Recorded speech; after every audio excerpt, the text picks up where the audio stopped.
mobilizing members, empowering apprentices, and building bridges across communities. It just takes one person to ignite the fire of productivity and change, to raise the bar and make a difference. It's an inspiring mission, and it's happening in smart locals across North America.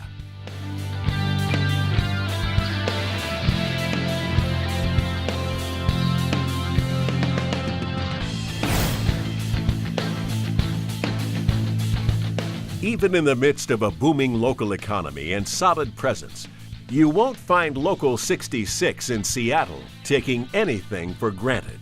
And so that's our goal, is to leave Local 66 to the next group of leadership better than the way we found it. Detailing protection, women's mentoring, JATC restructuring, the list of accomplishments goes on.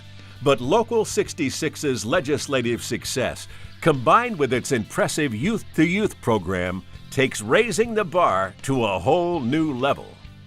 And I think, our full-time presence in Olympia comes down to two things. One is protecting our members and the benefits and rights that they currently have.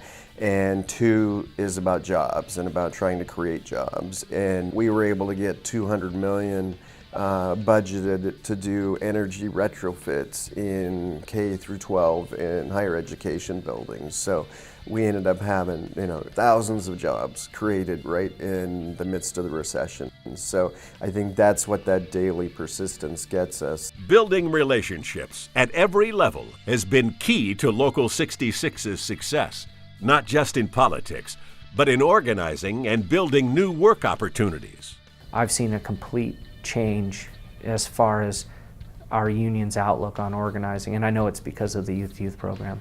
We've probably stripped 70 or 80 people in over the last year and a half, which has kept the non-union contractors in our region on their knees. They're constantly in a training mode, they're constantly in a hiring mode. Everybody who participates in the program when they come out is a stronger union member, and they continue to organize after they're back working at our signatory contractors. They don't cease to organize. Once you make them an organizer, they become an organizer for their life. Local 66, building relationships and building legacies, raising the bar in Seattle.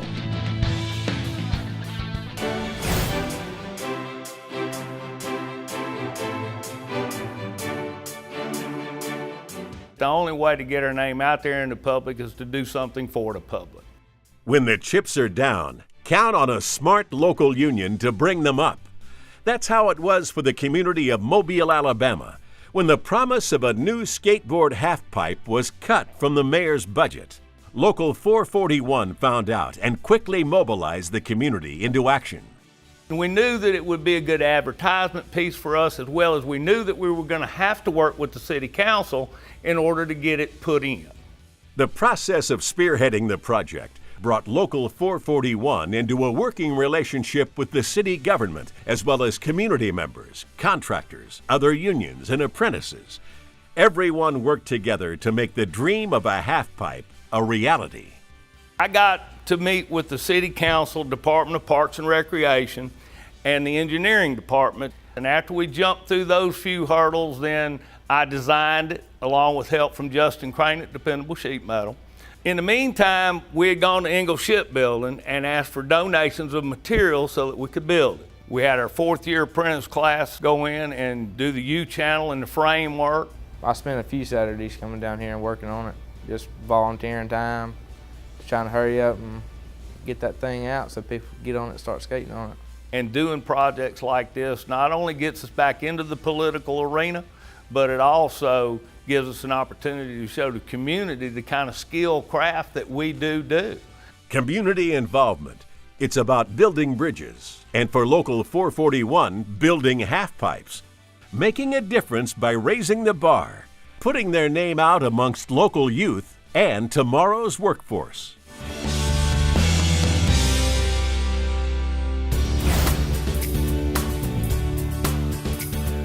It just seems like there's been a big change in the way this membership has gone in the right direction.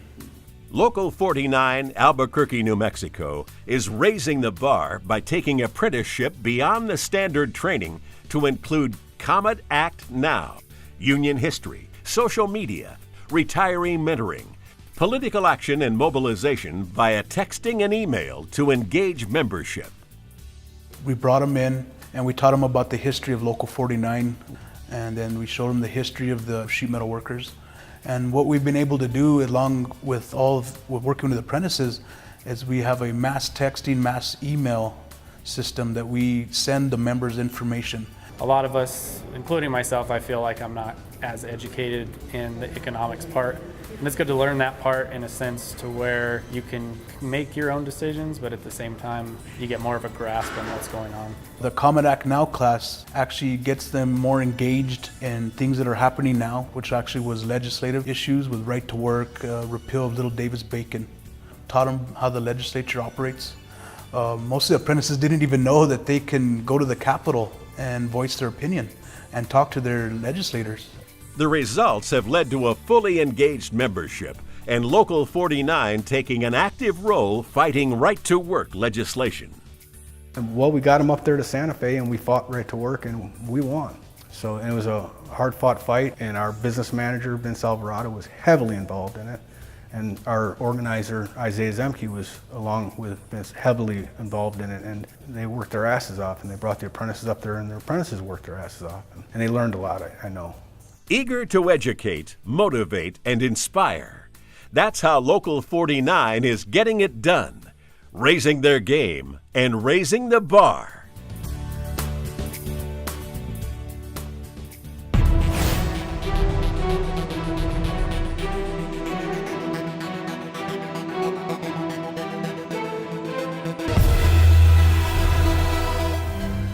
On May 3rd, 2016, 88,000 people were given only a few hours to evacuate as a raging wildfire took a turn towards the city of Fort McMurray in Alberta.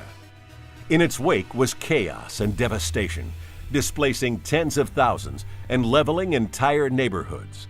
48 SMART members from Local 8 were displaced, including 5 who lost their homes.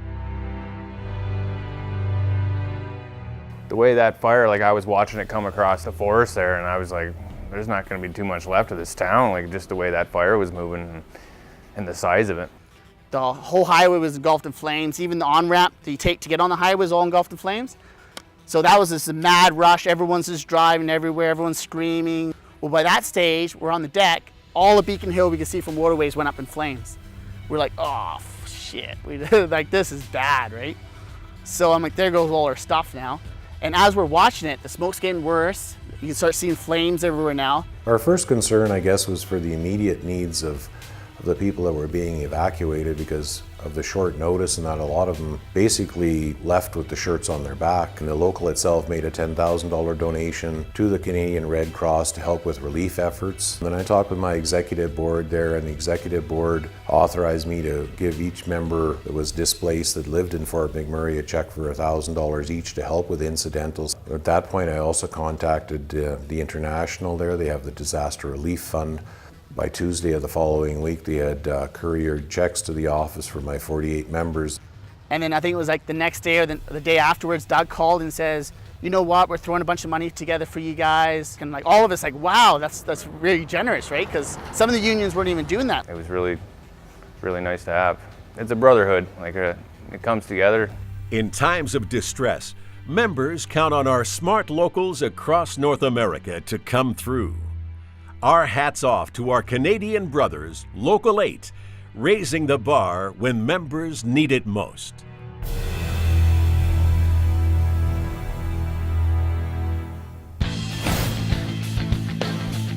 Seattle, Mobile, Albuquerque, Fort McMurray. Every smart local is poised to raise the bar. One member, one local, one community at a time. Your international and local are counting on you to lead the way, to raise the bar in programs, productivity, and growth, while inspiring everyone to work to their greatest potential. If ever union representatives can prove themselves ready for the task, it's SMART. There is no better time than now to set new goals and reach new heights. There is no better time than now to raise the bar and be the person to make change happen.